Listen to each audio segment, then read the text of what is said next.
한 남자가 있었습니다. 어느 날 이 남자에게 청천벽력 같은 명령이 떨어집니다. 옆집 사는 음란한 여자랑 결혼하라는 거죠. 아이까지 낳으라고 합니다. 남자는 명령대로 합니다. 그런데요, 이 여자는 버릇을 고치지 못합니다. 방탕했던 옛 생활로 돌아가 버리죠. 놀라운 건 남자에게 또 명령이 떨어진다는 겁니다. 그 음란한 여자를 다시 데려와서 사랑하라는 거죠. 이번에도 남자는 명령대로 합니다. 적잖은 돈을 지불하면서까지 그녀를 다시 사옵니다. 어떤가요? 무슨 통속극에서 볼 수 있는 장면 같죠? 지금 살펴본 내용은 구약성경 호세아서의 일부입니다. 호세아서는 이렇게 다소 충격적인 내용으로 시작을 하죠.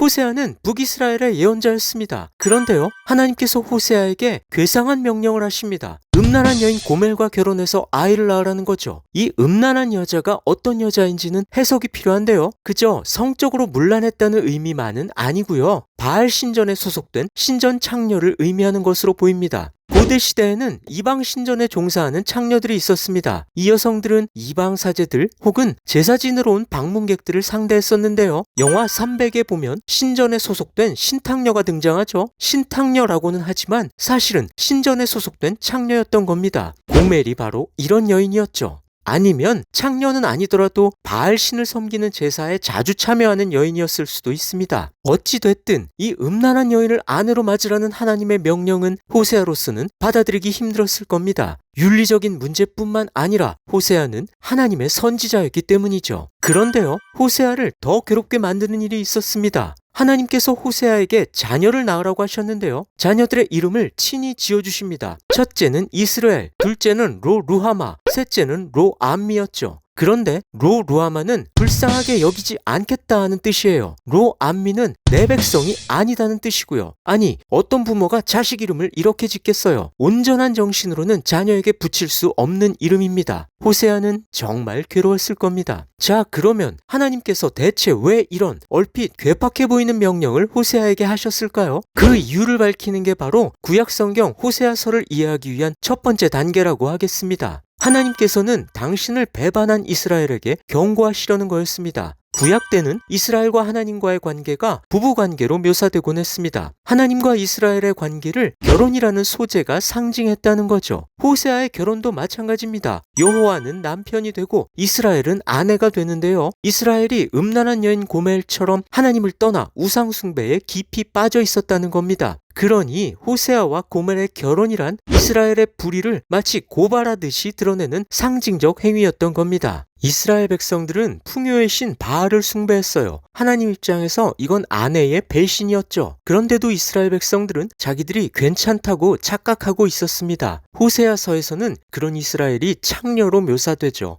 호세아서를 읽는 당시 이스라엘 사람들은 충격을 받았을 겁니다. 그러니 호세아한테 고멜하고 결혼하라고 명령하신 건 당시 이스라엘 사회에 경고를 하시려는 하나님의 극적인 기획이었던 거죠. 자, 그렇다면 대체 이스라엘이 어땠길래 하나님께서 이렇게까지 하셨을까요? 하나님 편에서 이런 괴상한 방식으로 경고하지 않으면 안 될 만큼 이스라엘의 음란함이 심각했던 겁니다. 그 음란함이란 우상 숭배를 의미하죠. 이스라엘은 마치 아내가 남편 사랑하듯이 바알을 섬겼던 겁니다. 자, 여기에 호세아서의 첫 번째 핵심 메시지가 담겨 있습니다. 이스라엘은 무성한 포도나무처럼 풍요를 누렸습니다. 호세아 당시 이스라엘은 여로보암 2세가 통치했는데요. 역사상 유례가 없는 경제적 번영을 누렸죠. 그런데요, 풍요의 원인을 오해했습니다. 하나님이 아니라 바알 신 덕분에 번영했다고 생각한 거죠. 그래서 번영하면 할수록 바알 제단과 주상들을 세웠고 그것들을 섬겼습니다. 그러면 바알 신이 자기들을 더 풍요롭게 해줄 거라고 생각했던 거죠. 이건 하나님이 제일 싫어하시는 죄였습니다. 이스라엘은 거짓 저울로 장사하는 상인과 같았습니다. 거짓 저울, 다시 말해 온갖 술수와 편법으로 부자가 되었으면서도 스스로 나는 깨끗하다 이렇게 자부하는 상인의 모습이 이스라엘의 모습과도 같다는 건데요. 여로보암 2세 때 풍요를 누리면서 우상숭배가 죄라고 여기지 않았던 겁니다.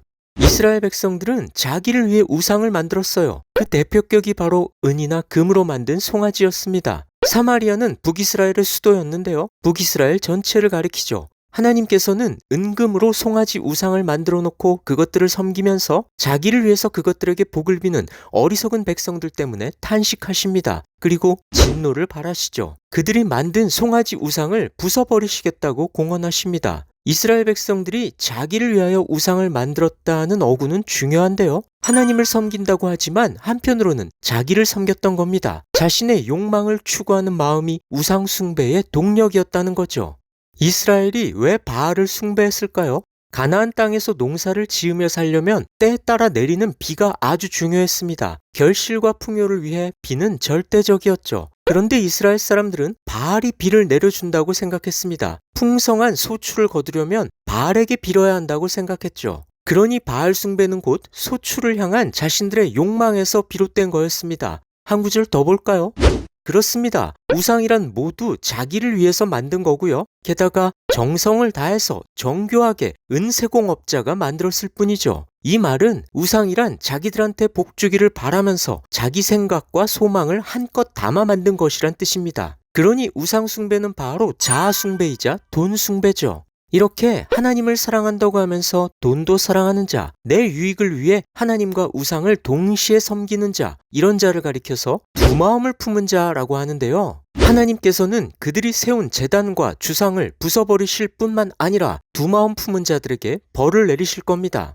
여러분은 어떻습니까? 하나님을 섬긴다면서 사실은 자신을 섬기고 있지는 않나요? 우상에게 절하지는 않을지언정 돈, 지위, 권력, 형통을 추구한다면 우상을 숭배했던 이스라엘과 다를 바가 없는 겁니다. 은금으로 만든 송아지에게 입을 맞추던 이스라엘의 모습이 나에게 있지는 않습니까? 그런 자들을 향한 하나님의 분노가 크다고 성경은 말씀합니다. 그리고요, 북이스라엘이 가장 번영을 구가할 때 우상 숭배가 극심했다는 점도 우리는 명심해야 합니다. 여로보암 2세 당시의 부와 번영은 오히려 이스라엘로 하여금 죄에 빠지게끔 했죠. 그렇습니다. 우리에게 재물이란 하나님의 강력한 경쟁 상대가 됩니다. 부에 취하기 시작하면 하나님과 멀어지는 게 자연스러운 수순이죠. 이 구절은 좀 더 직설적인데요. 배불러지니까 하나님을 잊었다, 이겁니다. 가나안 땅에 정착한 이스라엘, 먹고 살만해지니까 애굽에서 건져주시고 광야에서 인도하신 하나님을 잊어버리고 버린 겁니다. 어떻습니까? 배부름이 하나님을 잊게 한다면 속히 걷어가시도록 구해야 하지 않겠습니까? 인간이란 그렇게 연약한 존재니까요. 오죽하면 예수님께서 이렇게 말씀하셨을까요? 인간이란 재물이 있는 곳에 마음이 갈 수밖에 없다는 겁니다. 여러분의 마음은 어디에 있습니까? 돈과 하나님 양쪽 모두의 마음을 쏟을 수는 없다는 걸 명심해야 합니다. 그런데요, 이스라엘의 죄악은 우상 숭배만이 아니었습니다. 또 어떤 죄를 범했는지 말씀 볼까요? 이스라엘의 잘못이란 하나님보다 이방 나라를 의지했다는 건데요. 들나귀처럼 아수르로 갔다 하는 건 아수르와 군사 동맹을 추진했다는 뜻입니다. 자, 여기에 호세아서의 두 번째 핵심 메시지가 담겨 있습니다. 외세를 의지하는 건 하나님 입장에서 굉장히 불쾌할 일인데요. 당시의 국제 정세는 아주 불안했습니다. 이스라엘은 아수르가 자기들을 지켜줄 거라고 생각했던 겁니다. 에브라임이 값주고 사랑하는 자들을 얻었다는 건 조공을 바치면서 아수르를 자기 편으로 만들려고 했다는 거죠. 그런데요, 아수르에게만 추파를 던진 게 아니었습니다. 여러 나라에게 조공을 바쳤죠. 아수르와 아람 사이에서 누구와 동맹 관계를 유지할지 갈등했다는 겁니다. 그러니 하나님께서는 여러 나라들을 불러 모으실 겁니다. 이스라엘을 공격하게 하시려고요. 하나님보다 외세를 의지한 이스라엘을 혼내시려는 겁니다. 게다가요, 이스라엘은 지도자의 임금이 지워준 짐 때문에 쇠퇴할 겁니다. 조공을 바치려면 백성들한테 무거운 세금을 징수할 수밖에 없겠죠. 그러니 백성들의 삶이 피폐해질 거란 뜻입니다. 그뿐이 아닙니다. 외세를 의지하는 건 바람을 땅에 심겠다고 하는 것처럼 헛된 짓일 뿐입니다. 심는다고 해봤자 줄기도 없고 열매도 맺지 못할 거고요. 혹시 열매를 맺는다고 해도 그 열매는 외세가 가져갈 정도로 허망할 뿐이죠. 하나님 외에 이방을 의지해봤자 아무 도움이 못 될 뿐더러 하나님께서는 광풍이 불듯이 이스라엘을 징계하실 겁니다. 여러분은 어떠십니까? 바람을 심는 허망한 일을 열심히 하고 있지는 않나요? 에브라임이 사람의 명령 뒤따르기를 좋아했다는 건 북이스라엘이 강대국 아수르를 의지하면서 아수르의 말을 따르고 싶어 했다는 뜻인데요. 그러다가 아수르의 지배와 학대를 받는 신세가 돼버릴 겁니다. 아수르한테 사절단을 보내봤자 이스라엘은 상처를 치유받지 못할 겁니다. 이방을 의지하는 건 그렇게 허망한 짓이라는 거죠. 이스라엘은 강대한 이방 나라들을 의지해서 힘을 키우려 했습니다. 하지만 이용만 당했죠. 백발이 무성해질 정도로 힘 빠진 허약한 나라가 됐는데도 이용당하고 있다는 걸 깨닫지 못했습니다. 백발이 무성해질 정도로 시간이 지났는데도 눈치채지 못했죠. 어리석은 비둘기처럼 지혜롭지 못해서 여호와 하나님을 제쳐두고 애굽으로 아수르로 동맹을 요청하러 갔습니다. 그런 이스라엘을 향해서 하나님은 심판을 선언하십니다. 하나님께서는 그물로 새를 잡듯이 이스라엘을 떨어뜨리실 겁니다. 하나님을 등지고 이방 나라한테 갔으니 그릇 간 거고요. 하나님께 범죄한 겁니다. 그러니 패망하게 될 거라고 선언하시죠. 심지어 이런 표현을 쓰실 정도로 화가 나셨습니다. 하나님께서는 이방을 의지하는 이스라엘을 사자처럼 공격하시겠다고 합니다. 사자가 먹이를 입에 물듯이 이스라엘을 치시더라도 구해줄 자가 없을 거라고 하시죠. 그렇습니다. 문제가 생겼을 때 하나님을 의지해야 합니다. 문제를 하나님 앞으로 가져다 놓고 자기 자신을 정직하게 돌아봐야죠. 자신의 잘못 때문에 문제가 생긴 거라면 그 죄를 시인하면서 앞으로는 말씀대로 행하겠다고 다짐해야죠. 그리고 실천적인 결행이 뒤따라야죠. 그러지 않고 사람에게 달려가 사람을 의지하거나 내 방법대로 문제를 풀려고 하는 건 하나님을 믿지 않는 거고요. 자신의 죄를 시인하기 싫어서 그러는 겁니다. 그러면 하나님의 분노를 살 수밖에 없죠. 자, 이스라엘의 죄악은 여기서 그치지 않습니다. 이스라엘의 또 다른 문제란 그들의 제의가 타락했다는 겁니다. 이스라엘 백성들은 죄를 용서받고 싶어서 제단을 많이 쌓았습니다. 하지만 그만큼 죄를 더 많이 지었죠. 제단이 도리어 범죄의 통로가 된 셈입니다. 지금도 이런 현상은 일어나고 있죠. 기독교가 용서를 목적으로 하는 줄로 착각하는 사람들이 많다는 겁니다. 기독교는요, 죄사함을 목적으로 하지 않습니다. 죄사함 후에 순종을 목적으로 하죠.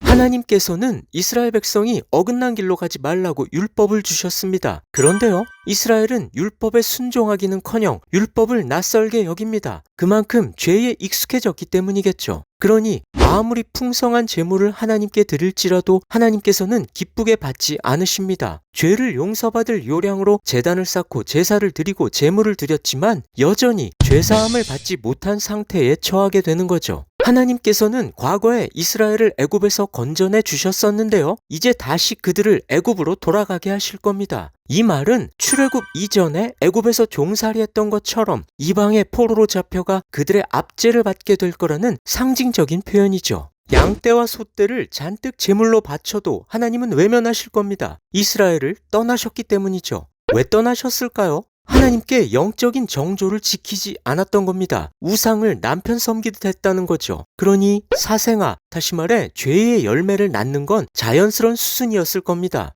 세 달이란 매월 초하루에 지키는 초하루 축제를 말하는데요. 하나님께서는 타락한 이스라엘이 축제의 날이 아니라 심판의 날을 맞게 하실 겁니다.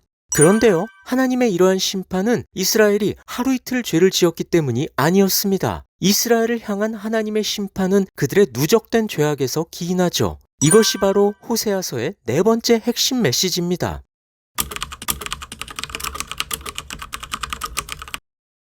이스라엘의 배교는 호세아 시대의 일시적 현상이 아니었습니다. 가나안 정착 이후 이스라엘의 역사란 배교와 음란의 역사라고 호세아서는 규정하죠. 광야에서 포도를 만나면 무화과 나무에서 처음 맺힌 열매를 보면 얼마나 기쁘고 사랑스럽겠어요. 하나님은 이스라엘을 그렇게 아끼고 사랑하셨던 겁니다. 그럼에도 이스라엘은 광야에서 바알 부올에게 절했던 조상들처럼 가나안에서 바알에게 절한 겁니다. 하나님의 사랑을 저버린 데다가 가증스러운 우상을 닮은 자들이 돼버렸죠. 그런데요, 따지고 보면 이스라엘의 이런 배교는 새삼스러운 일이 아니었습니다. 이스라엘은 조상 때부터 배교를 일삼았죠. 난데없이 호세아는 야곱을 소환합니다. 왜요? 이스라엘은 그 조상 야곱 때부터 탐욕스럽고 고집스러웠다는 겁니다. 야곱은 태어날 때부터 형의 발 뒤꿈치를 잡고 태어날 정도로 욕심이 많았던 사람이었죠. 하나님과 겨루겠다고 할 정도로 고집스러운 자였습니다. 그렇습니다. 우리가 누군가를 책망할 때 저놈 저거 어릴 때부터 그랬어, 이렇게 말하는 경우가 있죠. 이 대목도 비슷한 겁니다. 이스라엘의 죄악은 조상 때부터였다는 거죠. 야곱은 아내를 얻기 위하여, 다시 말해 자신이 사랑하는 여인 라헬을 얻기 위해서 삼촌 라반 밑에서 14년 동안 일할 정도로 자기가 원하는 걸 얻고 싶어하는 사람이었습니다. 이스라엘은 그 조상 야곱을 닮아서 자기 유익에 몰두하는 녀석들이라는 거죠. 하나님께서는 그런 야곱을 닮은 이스라엘에게 자비를 베푸셨습니다. 애굽에서 탈출시켜 주셨고 모세라는 선지자를 통해 인도해 주셨어요. 하지만 에브라임, 다시 말해 이스라엘은 조상 야곱을 닮았습니다. 자신들의 욕망을 따라 하나님을 배반하고 우상을 섬겼죠. 그러니 하나님을 경노하게 했고요. 심판받아 마땅하다는 겁니다. 자, 이렇게 호세아는 이스라엘 사회의 죄악상을 폭로하는 한편 그들에게 새로워질 것을 요구합니다. 그것은 바로 하나님을 아는 것이죠. 하나님을 알자. 이것이 바로 호세아서의 5번째 핵심 메시지입니다. 호세아는 이스라엘 백성들에게 하나님을 아는 지식이 없음을 고발합니다. 하나님을 아는 지식이란 대체 뭘까요? 하나님께서 무엇을 기뻐하시고 원하시는지를 알지 못했던 겁니다. 그러니 그것을 행할 수도 없고 행하지도 않았던 거죠. 그런데요, 호세아의 이런 간곡한 호소에도 불구하고 이스라엘 백성들은 이렇게 반응합니다. 그동안 여호와 하나님을 떠나 있었으니 그분께 돌아가자고 합니다. 그분이 자기들을 찢으셨고 치셨지만 도로 낫게 해주시고 상처를 싸매어 주실 거라고 말합니다. 그런데요, 이틀 후에 자기들을 살리시고 셋째 날에는 자기들을 일으켜 주실 거라고 상당한 확신을 갖고 말합니다. 자, 이스라엘 백성들의 이 말은요, 그들이 참된 회개를 한 게 아니라 입으로만 회개한 걸로 봐야 합니다. 삶은 바꾸지 않은 채 입술로만 하는 거짓 회개일 뿐이라는 거죠. 여호와께서 심판하실 거라는 선고를 듣게 된 이스라엘 백성들은 여호와께 돌아가야 한다는 걸 알았습니다. 하지만 그들은 회개를 공식처럼 알았을 뿐 실제로 회개한 건 아니었습니다. 실제로 돌이킨 건 아니었다는 거죠. 그러면서도 말로만 돌아가면 치유될 거라고, 즉시 회복될 거라고 착각하고 있었던 겁니다. 이스라엘 백성들은 여호와를 힘써 알아야 심판을 면할 수 있다는 걸 알았습니다. 그런데요, 그들이 여호와에 대해서 아는 건 불완전했을 뿐 아니라 틀린 것이었습니다. 밤이 지나면 자동적으로 새벽이 오듯이, 때가 되면 이른 비와 늦은 비가 내리듯이 자동적으로 하나님의 용서도 찾아올 거라고 믿었던 거죠.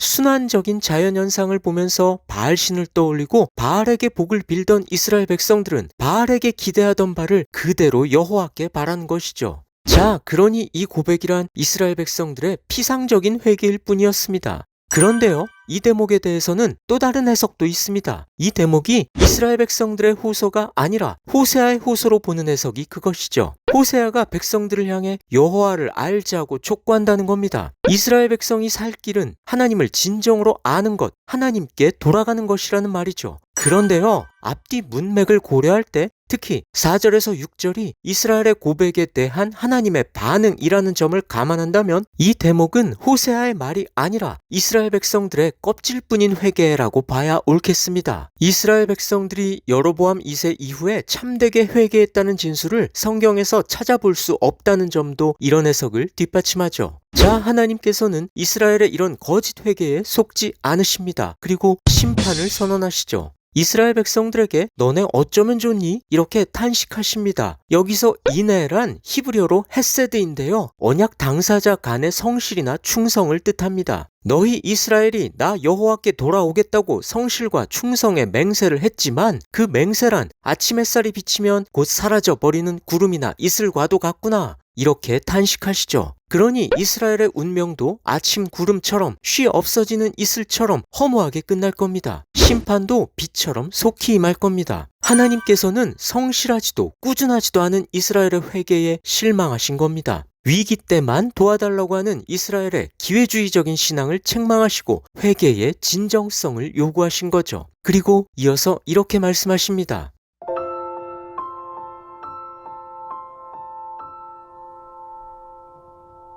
이스라엘은 제사와 번제로 외적인 종교 의무를 다했을 뿐 하나님께 대한 성실과 충성은 없었습니다. 그런 이스라엘에게 하나님을 알 것을 요구하셨죠. 그렇다면 여기서 하나님을 안다는 건 뭘 의미하겠습니까? 하나님을 지식적으로 안다는 의미는 당연히 아닐 테고요. 하나님 앞에서 성실하고 충성하는 것, 다시 말해 하나님 말씀에 순종하는 것을 뜻합니다. 그렇습니다. 바로 이 구절이 호세아서의 주제를 함축하고 있습니다. 아울러 후대 독자인 우리를 향한 강력한 메시지를 담고 있기도 하죠. 이스라엘은 피상적인 회개를 하면서도 하나님께서 자신들을 자동적으로 용서해 주실 거라 착각했습니다. 하나님을 안다는 건 이러한 무지와 오해로부터 벗어나 심판하시는 하나님을 경외하는 겁니다. 이스라엘이 이제껏 범해온 우상숭배와 탐욕스런 죄악, 하나님 앞에 거짓되고 하나님을 기만하려 드는 온갖 죄악을 버리고 온전히 하나님만 섬기며 하나님께 충성하는 것이죠. 6장 4절 다시 한번 볼까요? 이스라엘은 정말로 회개하려는 의도나 의지가 없이 그저 당장의 위기만 모면하려고 하나님께 부르짖었던 겁니다. 하나님께서는 그런 이스라엘의 속내를 아시고 책망하신 거죠. 마찬가지로 하나님께서는 오늘날 우리에게도 같은 것을 원하십니다. 겉으로만 말로만 한다고 하고 속으로는 정말 하려고 하지 않는 위선, 이스라엘의 제사와 번제와도 같은 하나님을 기만하는 껍질뿐인 종교 생활이 아니라 정말로 하나님의 말씀에 순종하며 하나님의 뜻을 실천하여 행하기를 하나님께서는 원하십니다. 호세아서는 우리에게 지금까지 자신의 욕망을 따라 살면서도 하나님을 알고 하나님을 제대로 믿고 있다고 착각하는 무지와 위선을 벗어버릴 것을 촉구합니다. 하나님을 아는 것이란 바알과도 같은 세상을 섬겨오던 삶의 방식에서 벗어나 하나님만 섬기며 하나님 말씀에 순종하여 하나님께서 기뻐하시는 일을 행하며 하나님께 자신의 삶을 드리는 헌신이라는 것을 분명하게 가르쳐주고 있습니다. 호세아서의 특징을 꼽으라면 시적 언어로 표현된 수려한 문장을 들 수 있겠습니다. 호세아서는 마치 시가서를 연상케 할 정도로 비유적인 언어를 다양한 상징으로 담아내고 있고요. 풍부한 은유를 탁월하게 활용하고 있습니다. 7장이 그 점을 여실히 보여주는데요. 이스라엘은 왕부터 백성들까지 모두 영적인 간음을 했습니다. 남편 되신 하나님이 아니라 우상을 숭배했던 거죠. 그들의 우상 숭배란 마치 과자 만드는 자에 의해 달궈진 화덕처럼 뜨겁고 열렬했던 겁니다. 술의 뜨거움으로 병이 났다는 건 중의적인 표현인데요. 이스라엘의 지도자들이 병이 날 정도로 흥청망청 술에 취해 살았다, 방탕한 생활을 했다는 뜻일 수도 있고요. 왕에게 반역을 꾀하려고 왕이 병이 들 정도로 술을 많이 권했다는 뜻일 수도 있습니다. 왜냐하면 왕은 어리석게도 오만한 자들, 다시 말해 간교한 속셈을 가진 반역자들에게 손을 내밀고 그들과 더불어 흥청망청 술 취한 듯 방탕한 삶을 살았기 때문입니다. 이러한 표현은 여로보암이 죽고 마지막 왕 호세아가 왕위에 오를 때까지 16년의 짧은 기간 동안 연속적인 쿠데타로 4명의 왕이 암살당한 상황을 묘사하고 있죠. 뒤집지 않은 전병이란 한쪽 면은 새까맣게 타고 반대쪽 면은 익지 않아 반죽 그대로 있는 상태를 말하는데요. 앞뒤가 다른 이스라엘, 다시 말해 앞에서는 하나님을 섬긴다고 하면서 뒤에서는 우상을 섬기는 위선적인 이스라엘을 묘사한 표현입니다. 이방 민족들이 섬기는 우상을 그대로 받아들이고 그들과 혼합되다 보니 이제는 이방과 구별할 수도 없게 되어버렸다는 거죠. 여호와께서는 팔의 힘이 어디서 어떻게 오는지를 잘 가르쳐서 힘을 강하게 해주듯이 이스라엘을 여러 가지 시험과 징계로서 가르치셨습니다. 하지만 이스라엘은 오히려 여호와께 대하여 악을 꾀하였죠. 금송아지 우상을 세우고 경배할 뿐 아니라 애굽과 아수르에게 도움을 요청함으로써 여호와를 반역했다는 겁니다. 속이는 활이란 관역을 맞출 것처럼 날아가더니 엉뚱한 곳을 맞추는 활을 말하는데요. 이스라엘이 바로 그 속이는 활과 같다는 겁니다. 하나님께 돌아갈 것처럼 하더니 하나님이라는 관역이 아닌 엉뚱한 곳을 찾아간 거죠. 패망을 눈앞에 두고도 하나님 대신에 이방 나라를 찾은 겁니다.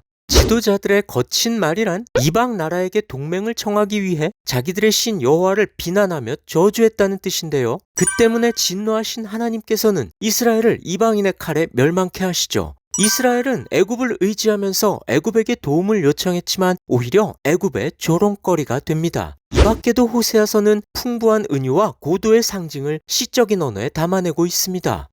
호세아서는 이스라엘의 죄악을 고발하는 동시에 참된 회개를 촉구하는 메시지입니다. 호세아서의 초반부는 선지자 호세아와 음란한 여인 고멜의 결혼 생활을 담고 있는데요. 호세아의 가정은 하나님과 이스라엘 사이의 관계가 파국으로 치닫고 있음을 은유적으로 보여줍니다. 풍요를 기원하는 제의에 빠져 남편 삼뜻 바알을 숭배했던 이스라엘이 호세아의 아내 고멜을 통해 풍자되고 있죠. 남편을 버리고 애인들을 따라간 고멜은 바알이 먹거리를 제공한다고 착각하는 이스라엘의 현실을 적나라하게 반영합니다. 그러니 하나님께서는 호세아서를 통해 이스라엘을 향한 당신의 분노와 심판을 경고하시려는 거죠. 멸망을 눈앞에 둔 이스라엘에게 하나님의 뜻을 전달하는 상징적 행위이자 긴박한 메시지가 바로 호세아서입니다. 그런데요, 하나님께서는 우상 숭배에 빠진 이스라엘의 심판을 예고하시는 한편 회복의 미래도 알려주십니다. 심판의 목적은 회개하게 하시려는 것이기 때문이죠. 하나님께서는 호세아에게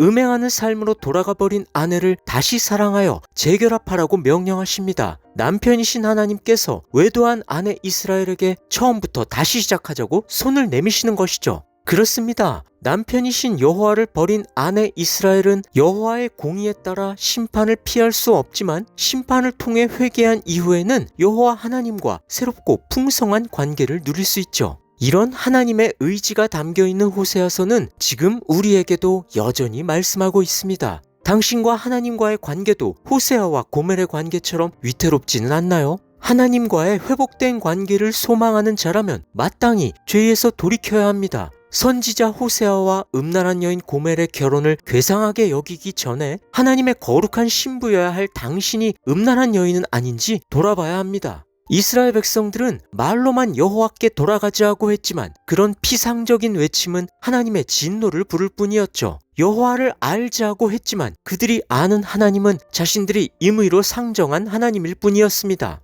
당신이 정말로 하나님을 알기 원한다면, 진심으로 하나님께 돌아가기를 원한다면 고멜이 바알을 숭배하듯 우상을 숭배하는, 자아를 숭배하는, 풍요를 숭배하는 삶에서 떠나야만 합니다. 호세아의 이야기가 과장된 우화 같나요? 당신이 바로 호세아, 세상을 사랑하는 자는 아닌지 돌아보시기 바랍니다.